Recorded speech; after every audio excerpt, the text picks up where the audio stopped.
अस्सलाम वालेकुम viewers and welcome back. उम्मीद करती हूँ आप सब खैरियत से होंगे। मुझसे ये सवाल किया गया था कि गांव के लोगों के बच्चे ज्यादा क्यों होते हैं और उनको फर्टिलिटी के या बांझपन के प्रॉब्लम्स क्यों नहीं होते हैं। मेरे अपने गांव में भी इसी तरह है, काफी लोगों के काफी सारे बच्चे हैं और उनको ये फर्टिलिटी प्रॉब्लम्स नहीं आते हैं। तो इसकी ये वजह है कि गांव के मर्द हजरात के टेस्टोस्टेरोन लेवल्स जो हैं वो ज्यादा होते हैं। अब आप मुझसे ये सवाल करेंगे कि उनके टेस्टोस्टेरोन लेवल्स क्यों हाई होते हैं।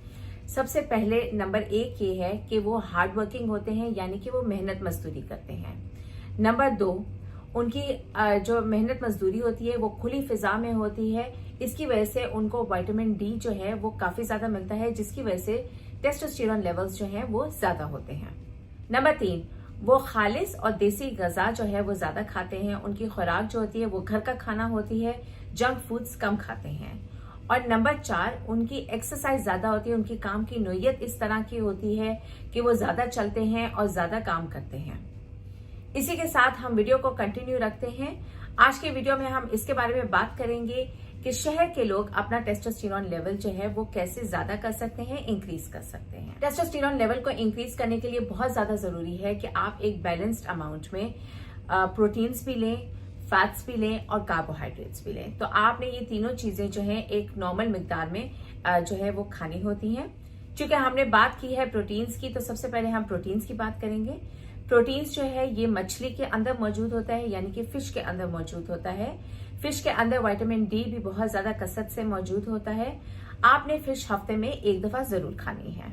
नंबर 2 है कि आपने अपनी डाइट के अंदर राजमा या लोबिया या सारी बीन्स और दालों का इस्तेमाल करना है और उसके अलावा आपने ड्राई फ्रूट्स खाने हैं। इससे आपकी जिंक की कमी पूरी होगी और पहले भी मैं बता चुकी हूं कि जिंक फर्टिलिटी के लिए कितना अच्छा है।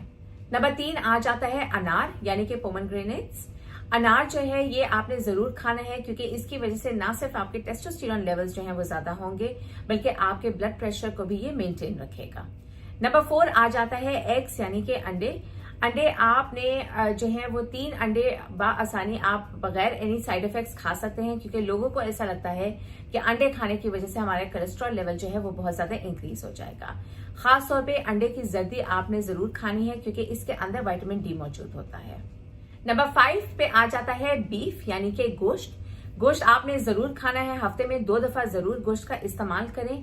इसके अंदर विटामिन बी सारे मौजूद होते हैं, इसके अंदर जिंक मौजूद होता है और ये मैं पहले भी बहुत दफा बता चुकी हूँ कि ये इनफर्टिलिटी के लिए और टेस्टोस्टेरोन लेवल्स को इंक्रीज करने के लिए कितना जबरदस्त है। और लास्टली हम आ जाते हैं शहद के ऊपर, यानी कि हनी के ऊपर। हनी के अंदर अल्लाह सुब्हाना व तआला ने बहुत सारी जो है शिफा रखी है, इसलिए आपने हनी का, शहद का इस्तेमाल जरूर करना है। शहद के अंदर एक इम्पॉर्टेंट जो है वो न्यूट्रिएंट मौजूद होता है, जिसको बोरान कहते हैं। उसके अलावा नाइट्रिक ऑक्साइड भी होता है। इससे क्या होता है कि आपके टेस्टोस्टेरोन लेवल्स जो हैं वो इंक्रीज हो जाते हैं। इसके अलावा और बहुत सारी ऐसी खुराक है जो मैं अपने पिछले वीडियोस में मेंशन कर चुकी हूँ। उम्मीद करती हूँ ये वीडियो आपके लिए मुफीद होगी। मेरी अगली वीडियो तक के लिए आप अपना बहुत ज्यादा ख्याल रखिएगा। अल्लाह हाफिज।